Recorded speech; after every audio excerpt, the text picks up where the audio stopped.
सभी बच्चों को गुड इवनिंग। आज हम लोग चैप्टर 3 स्टार्ट करते हैं। ठीक है, बहुत ही इंटरेस्टिंग चैप्टर है और इसको हम लोग इजी तरीके से सीखेंगे। हम लोग पढ़ चुके थे एक चर वाला रैखिक समीकरण।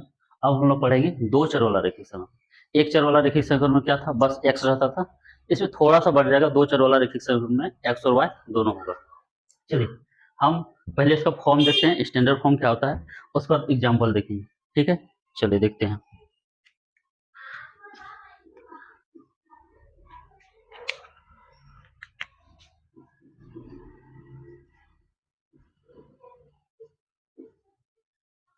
दो चर वाले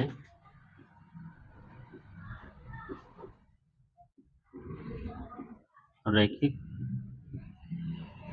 समीकरण। ठीक है, तो दो चर वाला रैखिक समीकरण देखिए क्या होता है, इसका स्टैंडर्ड फॉर्म।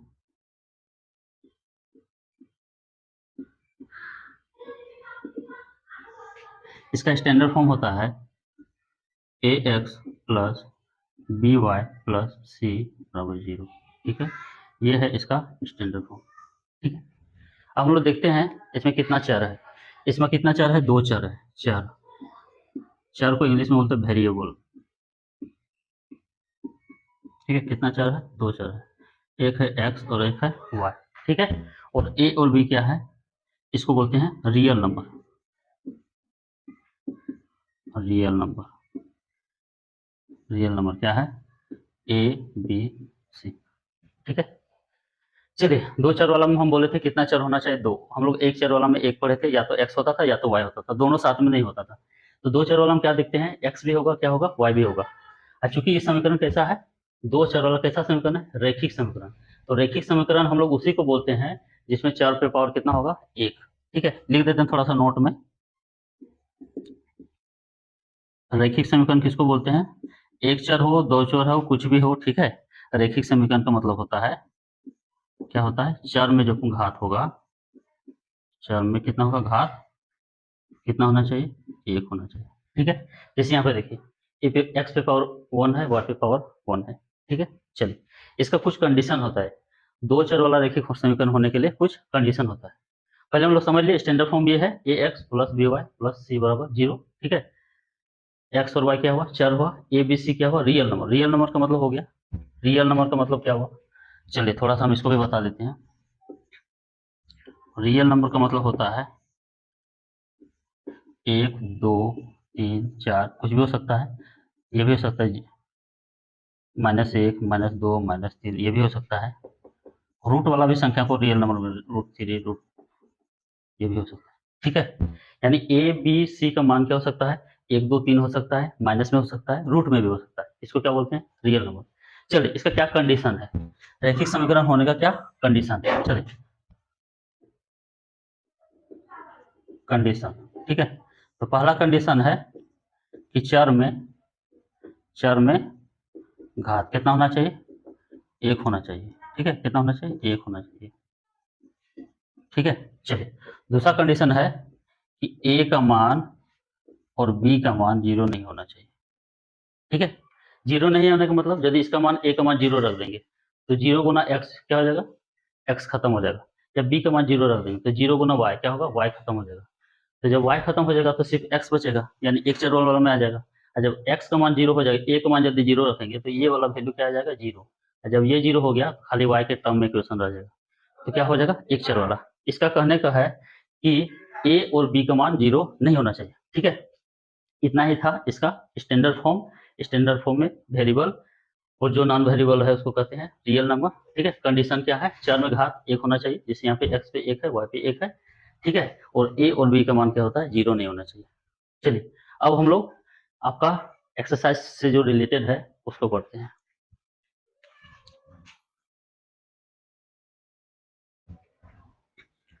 चैप्टर 3 में हम लोग देखते हैं कि हम लोग को क्या क्या पढ़ना है, एक समराइज कर देते हैं। ठीक है, पहला चीज पढ़ना है हमको मेनली इस चैप्टर में तथा एक्स तथा वाई का क्या करना है, मान ज्ञात करना है। एक्स तथा वाई का मान क्या होता है, यही निकालना है। ठीक है, तो एक्स तथा वाई का मान निकालने का है, देखिए कितना विधि है। पहला विधि है ग्राफी विधि, ग्राफी विधि। ठीक है। दूसरा है विस्थापन विधि से, विस्थापन विधि, ठीक है। तीसरा है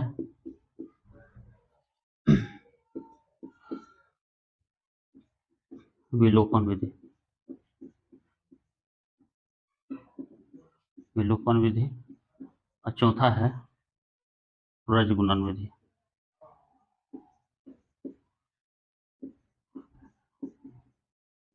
ठीक है। तो एक्स और वाई निकालने का कितना मेथड है? एक मेथड, दो मेथड, तीन मेथड, चार मेथड। लेकिन न्यू बुक में इस मेथड को हटा दिया गया, ठीक है। न्यू मेथड में क्या, न्यू बुक में क्या है? ग्राफी विधि, विस्थापन विधि और विलोपन विधि। तो हम लोग एक एक करके पढ़ेंगे। पहले पढ़ेंगे ग्राफी विधि, ठीक है। उसके बाद पढ़ेंगे विस्थापन विधि और तीसरा पढ़ेंगे विलोपन विधि। तो तीनों मेथड से बस एक ही चीज निकालना है, बस मेथड तीन है। क्या है? वैल्यू हमको एक्स और वाई का मान निकालना है। इसमें भी हमको क्या करना है? इसमें भी हमको एक्स तथा वाई का मान निकालना है। एक्स तथा वाई का मान क्या होगा? इसमें भी क्या करना है? एक्स तथा वाई का मान क्या होगा, ठीक है। इसमें भी क्या करना है? एक्स तथा वाई का मान निकालना है, ठीक है। इस मेथड को हम लोग नहीं पढ़ेंगे, न्यू न्यू बुक में ये नहीं है, हटा दिया गया, ठीक है। तो हम लोग तीनों मेथड पढ़ेंगे। पहले हम लोग फर्स्ट से स्टार्ट करते हैं, ठीक है।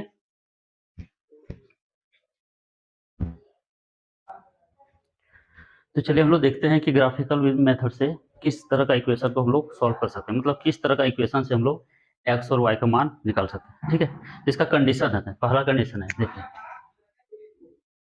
जैसे दो इक्वेशन है, a1x b1y प्लस c1 बराबर 0, ठीक है। एक दूसरा है a2x plus b2y plus c2 बराबर क्या है? 0, ठीक है। कितना समीकरण है? दो समीकरण, एक ये है, एक ये है। हम लोग क्या करेंगे? हम लोग x का जो कोफिशिएंट है, यानी x के साथ जो गुना है, दोनों को बटा लेंगे, a1 बटे a2। उसके बाद क्या लेंगे? y का कोफिशिएंट, y के साथ जो गुना है उसको हम लोग बटा करेंगे, b1 बटे b2, ठीक है। यदि ये बराबर नहीं हुआ, यदि ये बराबर नहीं हुआ तो इसको हम लोग क्या लिखेंगे?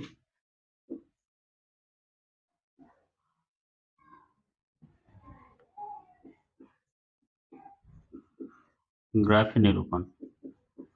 ग्राफ निरूपण में लिखेंगे कि क्या करता है? रेखा, रेखाएं क्या करती है? प्रतिच्छेद करती है, रेखाएं प्रतिच्छेद करती है, ठीक है। ये हो गया ग्राफ निरूपण। मतलब हम लोग ग्राफ में खींच के देखेंगे ये कितना लाइन है, एक लाइन ये है, एक दूसरा लाइन ये है। तो हम लोग जब ये दोनों को हम लोग ग्राफ में दिखाएंगे इस तरह करके, एक लाइन सपोज ऐसे हुआ, दूसरा लाइन ऐसे हुआ, तो देखिए ये दोनों का रेखा क्या कर रहा है? एक दूसरे को यहाँ पे काट रहा है। तो हम लोग ग्राफ निरूपण में क्या लिखेंगे? रेखाएं प्रतिच्छेद करती है, ठीक है। अब हम लोग बीज गणित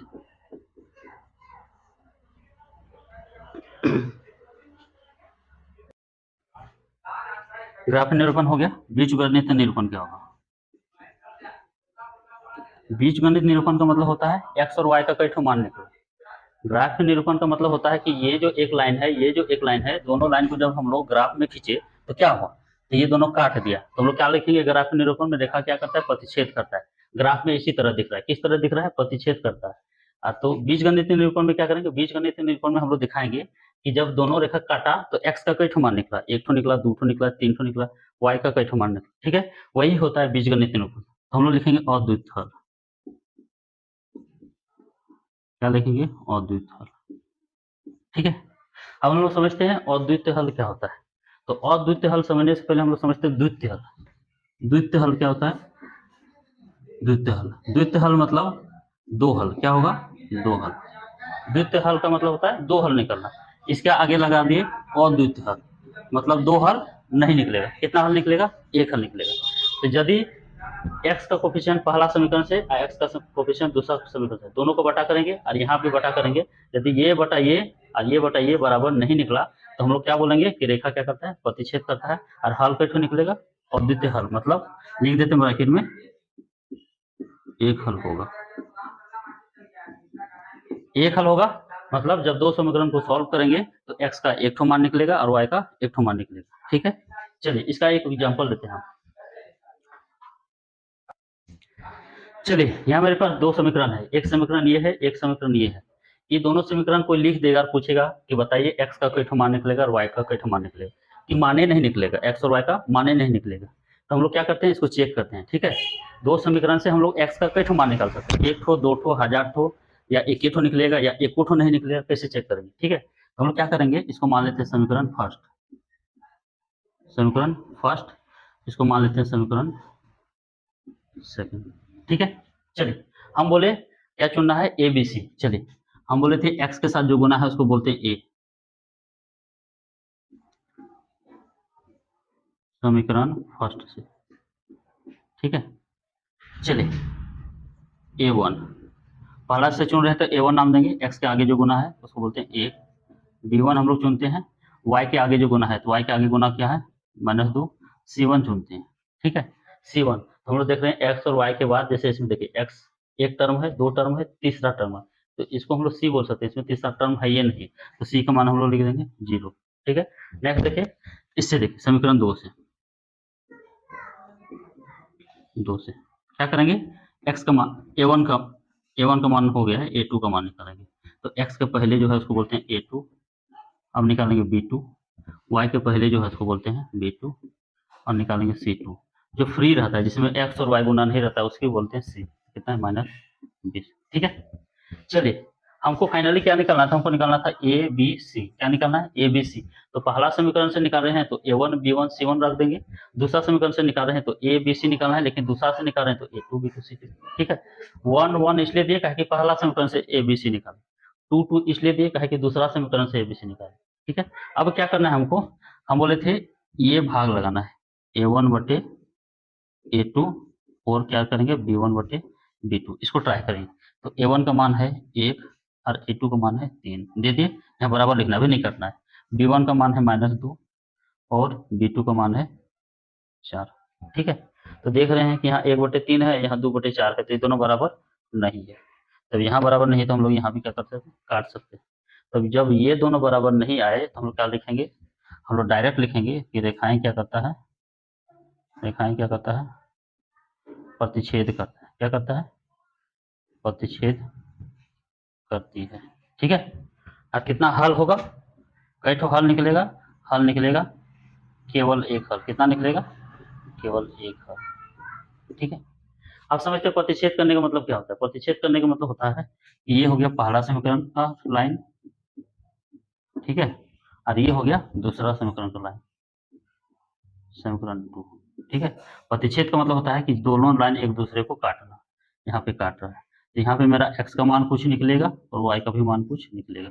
ठीक, कभी निकालना नहीं, पहले टेस्ट करते हैं कि वैल्यू निकलेगा कि नहीं। तो यहाँ पर देख रहे हैं कि एक हल निकल रहा है, यानी हम लोग जान गए कि इस समीकरण को सॉल्व करेंगे तो x और y का मान निकलेगा। ठीक है, अब हम लोग कंडीशन 2 में चलते हैं, दूसरा में। चलिए अब हम लोग क्या करते हैं, हम बोले थे इसके साथ जो गुना है, पहला समीकरण के साथ x के साथ जो गुना है और दूसरा समीकरण के साथ x के साथ जो गुना है उसको करेंगे घटा। ठीक है, पहला समीकरण में y के साथ जो गुना है ये और ये लेंगे, इसका है b1 और इसके साथ गुना क्या है, b2। ठीक है, तो हम बोले थे यदि यहाँ बराबर नहीं निकला तो हम लोग सीधा लिखेंगे कई ठो हल निकलेगा, एक ठो। अब सपोज बराबर निकल गया तो हम लोग क्या करेंगे, आगे बढ़ेंगे, क्या करेंगे, आगे बढ़ेंगे, तब लेंगे ये दोनों का बटा, C1 बटे C2। हम लोग आगे आगे तभी बढ़ेंगे जब ये दोनों बराबर हो जाएगा, बराबर नहीं हुआ तो हमको इधर से कोई मतलब नहीं, यदि इस तरह का हो गया तो इधर से हमको कोई मतलब नहीं, सीधा लिख देंगे कि क्या होगा, समीकरण का एक हल होगा। ठीक है, चलिए हम तो बराबर हो गया, सपोज सपोज हो गया तो हम लोग आगे बढ़ेंगे। अब देखते हैं कि यहाँ भी बराबर हो गया, क्या देखें कि इसका x का कोफिशिएंट बटा के y का कोफिशिएंट दोनों का बटा के और फ्री वाला जिसमें x y नहीं है बटा के, तीनों क्या हुआ, बराबर हो गया। तो जब बराबर हो जाता है तीनों तो हम लोग लिखेंगे, क्या लिखेंगे, दो तरह का लिखते हैं, एक है ग्राफ निरूपण, ग्राफ निरूपण मतलब ग्राफ में खींच के देखेंगे, इसको और इसको क्या करेंगे, खींच के देखेंगे। तो ग्राफ निरूपण में आएगा रेखाएं समपाती है। ठीक है, और बीजगणित निरूपण, बीजगणित निरूपण में मतलब x और y का कई मान निकला, बीजगणित निरूपण, बीजगणित निरूपण में लिखेंगे कि अनेक हल होगा, कितना हल होगा, अनेक हल। अब हम लोग समझते हैं कि अनेक हल और एक हल का मतलब क्या होता है। ठीक है, चलिए कई ठो है समीकरण, दो ठो है, एक ठो ये है, एक ठो क्या है, ये है। तो पहला केस में हम लोग देखे थे कि एक लाइन ऐसा था, एक लाइन ऐसा था, दोनों कई जगह काटा, एक जगह काटा। जब एक जगह काटा तो एक्स का एक मान और वाई का एक मान। ठीक है, अब सपोज बहुत जगह काट देगा, 20, 25, 100 अनंत, मतलब कितना जगह काटा है पता नहीं है, तो क्या होगा, अनंत फल होगा। तो अब कैसे जानेंगे कि अनंत जगह काटा है, चलिए इसका हम लोग दिखाते हैं कैसे अनंत काटता है। चलिए सपोज हम लोग एक लाइन खींचे, रेखा खींचे ऐसे, ठीक है, इसका हम लोग क्या किए, ग्राफ निरूपण किए, इस तरह आया, मतलब ग्राफ निरूपण मतलब इस तरह में हम लोग खींच के देखें। ठीक है, दूसरा का खींचे, दूसरा भी क्या हुआ, इसी में आ गया, दूसरा का भी ग्राफ किया हुआ इसी में आ गया, यानी एक लाइन के ऊपर दूसरा लाइन आ गया। एक लाइन का दूसरा पर आ जाने का मतलब कि ये दोनों लाइन यहाँ भी काटा, यहाँ भी काटा, यहाँ भी काटा, सब जगह काट रहा है। कितना जगह काट रहा है, हर बिंदु पे काट रहा है। इसीलिए हम लोग क्या करते हैं, समपाती। समपाती का मतलब होता है एक लाइन के ऊपर दूसरा लाइन आ गया, यानी इस लाइन का ग्राफ खींचेंगे तो ऐसे होगा, और दूसरा वाला का भी ग्राफ खींचेंगे तो उसी पर आ जाएगा, उसको क्या बोलते हैं, समपाती। और इस केस में क्या होता है, अनेक हल होता है। ठीक है, ताकि दोनों ओवरलैप कर जाता है। ठीक है, चलिए इसका एक एग्जाम्पल समझते हैं हम लोग कि कैसे दोनों ये बराबर होता है। चलिए हम लोग एग्जाम्पल में दो समीकरण लिए, एक समीकरण यह है, एक समीकरण यह है। हमको टेस्ट करना है कि दोनों समीकरण से एक ठो एक्स से एक्स का कई ठो मान निकलेगा। दोनों समीकरण को जब सॉल्व करेंगे तो एक्स का कई ठो मान निकलेगा, एक निकलेगा, दो निकलेगा या अनंत निकलेगा। ठीक, चलिए देखते हैं। हम बोले थे कि पहला समीकरण से ए बी सी निकालना है, तो इसको नाम देंगे A1, 2 हो गया, B1 कितना हो गया, 3 हो गया, और C1 कितना हो गया, -9 हो गया। ठीक है, A1 B1 C1। दूसरा समीकरण से निकालते हैं, A2 कितना हो गया, 4 हो गया, B2 कितना हो गया, 6 हो गया, और C2 कितना हो गया, ये फ्री वाला -18। ठीक है, तो A1 B1 C1 हम लोग सेलेक्ट कर लिए। सेलेक्ट करने के बाद हम बोले थे सबको क्या लिखेंगे, पहले इस तरह लिखेंगे, A1 बटे A2, फिर लिखना है B1 बटे B2। पहले ये दोनों वैल्यू बैठाते हैं, हम लोग यहाँ पे चेक करेंगे तब आगे बढ़ेंगे। तो A1 का मान है 2, और B1 का मान है 4। ठीक है, अब बराबर B1 का मान है 3, इसका मान है 6। ठीक है, तो हम लोग देख रहे हैं कि ये करता है 2 दूना 4, तो क्या हो गया, इसका मान आ रहा है 1/2। ठीक है, 3 दूना 6, इसका भी मान आ रहा है 1/2, यानी ये दोनों क्या है, बराबर है। बराबर नहीं होता तो हम लोग आगे नहीं बढ़ते, बराबर हो गया अब आगे बढ़ेंगे। अब हम लोग लिख देंगे यहाँ पर, क्या लिख देंगे, C1/C2। ठीक है, चलिए यहाँ भी C1/C2 मान रखेंगे, -9/-18, माइनस माइनस कैंसिल, 9 दूना 18, तो इसका भी मान रहा है 1/2। ठीक है, यानी A1/A2 बराबर B1/B2 और C1/C2, तीनों क्या है, तीनों का मान अनुपात क्या है, बराबर है। तो जब इस तरह आ जाएगा तो हम लोग क्या लिखेंगे, हम लोग लिखेंगे रेखाएं क्या है, संपाती है। संपाती मतलब जब ग्राफ खींचेंगे तो एक लाइन के ऊपर दूसरा लाइन आ जाएगा। ठीक है, और हल कितना होगा, हल हो जाएगा अनेक हल। कितना हल हो जाएगा, अनेक हल। अनेक हल मतलब एक्स का भी बहुत सारा मान निकलेगा और वाई का भी बहुत सारा मान निकलेगा। कंडीशन 3 पढ़ते हैं, केस 3। ठीक है, केस 3 में क्या होता है,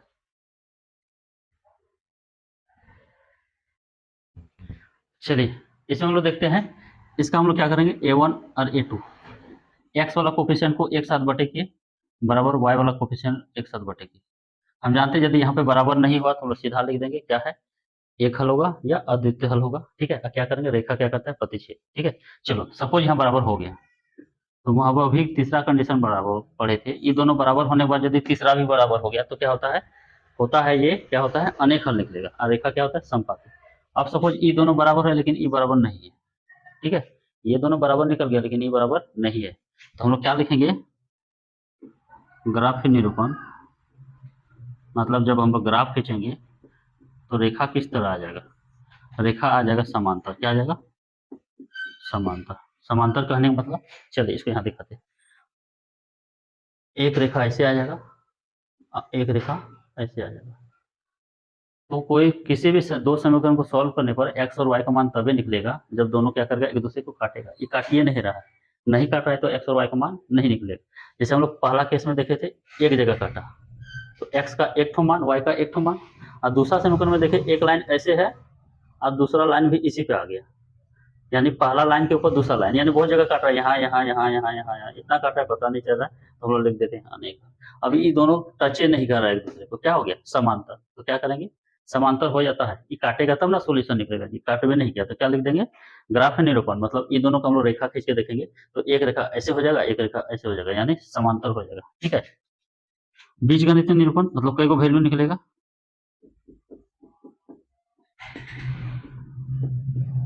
बीजगणितीय निरूपण क्या लिखेंगे, कोई हल नहीं। ठीक है, तो हम लोग 3 केस पढ़े, पहला केस में पढ़े एक हल होगा, दूसरा केस में पढ़े अनेक हल होगा, और तीसरा केस में पढ़े कोई हल नहीं होगा। ठीक है, चलिए यही था एक्सरसाइज 3 का थ्योरी। अब हम लोग क्या पढ़ेंगे, ग्राफिकल मेथड।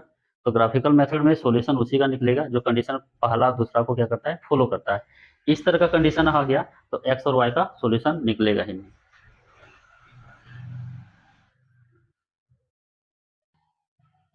चलिए एक चीज और समझते हैं, संगत और असंगत। ठीक है, तो बोलता है कि ग्राफिकल मेथड से हम लोग उसी समीकरण को सॉल्व करेंगे जो क्या होगा, संगत होगा। संगत होगा तो हम लोग का एक्स और वाई का मान निकालेंगे, और संगत होगा तो एक्स और वाई का मान हम लोग नहीं निकालेंगे। तो कैसे चेक करेंगे कौन सा संगत है, संगत होगा तब एक्स और वाई का मान निकलेगा, और संगत हो गया तो एक्स और वाई का मान नहीं निकलेगा।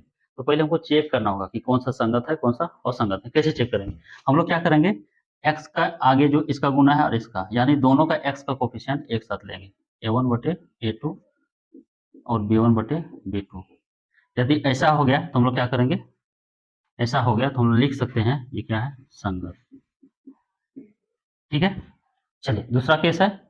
चलिए यहाँ बराबर नहीं निकला, बराबर नहीं निकला तो आगे नहीं बढ़ना है। अब सपोज बराबर हो गया, a1 बटे a2 बराबर b1 बटे b2। अब तीसरा में ये दोनों बराबर हो गए तब आगे बढ़ना है, c1 बटे c2, तीनों हो गए बराबर, तो भी हम लोग बोलते हैं संगत। क्या बोलते हैं, संगत। ठीक है, तो ये वाला कंडीशन आए या ये वाला कंडीशन आए तो दोनों होता है संगत। तब हम लोग आगे बढ़ेंगे, एक्स और वाई का मान निकालेंगे। यदि ये वाला कंडीशन आ जाता है, a1 बटे a2 बराबर b1 बटे b2, लेकिन यहाँ बराबर नहीं है, c1 बटे c2, तो इसको बोलते हैं असंगत। क्या बोलते हैं, असंगत। तो हम लोग चेक कर लेंगे, ऐसा केस आएगा तो हम लोग एक्स और वाई का मान नहीं निकालेंगे। ये आए या ये आए तो एक्स और वाई का मान निकलेगा। क्यों निकलेगा, क्योंकि हम लोग जानते हैं इसमें कई ठो हल निकलता है, एक हल, कई ठो हल निकलता है, एक हल, ऐसे में कई ठो हल निकलता है, अनेक हल। तो हम लोग देख रहे हैं कि इससे एगो हल निकल रहा है, एक्स का एक तो मान, वाई का एक तो मान, इससे एक्स का अनेक हल निकलेगा, वाई का भी अनेक हल निकलेगा। तो हल निकल रहा है तब संगत हुआ, ऐसे हल ही नहीं निकलेगा, ऐसे कोई हल नहीं होगा, कोई हल नहीं। जब कोई हल नहीं होगा तो क्या करेंगे, इसको सोल्व नहीं करेंगे, इक्वेशन सोल्व नहीं करेंगे। तो पहले हमको इक्वेशन सॉल्व करने से, यानी एक्स और वाई निकालने से पहले हमको पहले टेस्ट करना होगा कि किस तरह का समीकरण है, निकलेगा कि नहीं निकलेगा। तो ऐसा आएगा तो निकलेगा, इस तरह भी आएगा तो निकलेगा, इस तरह आएगा तो नहीं निकलेगा। ठीक है, तो हम लोग क्या करेंगे, चलिए हम लोग एक एग्जाम्पल लेते हैं, एक क्वेश्चन बनाते हैं कि क्या होता है, कब एक्स और वाई का मान निकलता है। ठीक है, हम लोग एक्सरसाइज 3 का जितना भी थ्योरी था हम लोग पढ़ लिए। ठीक है, कल एक्सरसाइज 3.1 स्टार्ट करेंगे। क्या उसमें देखेंगे, उसमें देखेंगे कि ग्राफिकल विधि से, ग्राफ विधि से एक्स और वाई का मान कैसे निकालते हैं। यह बहुत ही ज़्यादा इंपॉर्टेंट है, ये आएगा ही आएगा, इससे एक क्वेश्चन हर बार आता है। ठीक है, तो हम लोग कल इसको पढ़ेंगे। कल आइए आप लोग क्लास कीजिए।